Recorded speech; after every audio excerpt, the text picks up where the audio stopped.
Welcome to Guide Guru. We hope this video helps.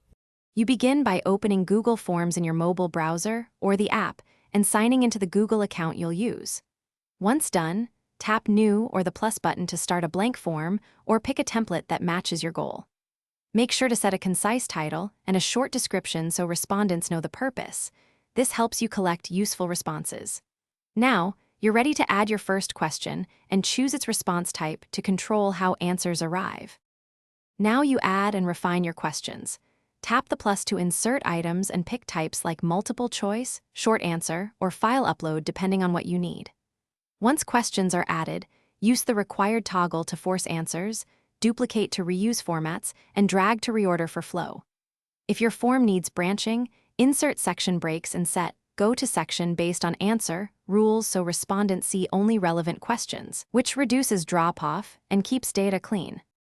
Finish by previewing the form to confirm layout and behavior, then adjust settings like collecting email addresses or limiting to one response.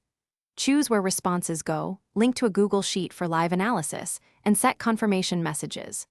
Once ready, tap Send to share a link, email, or embed code, and set respondent access restrictions if necessary.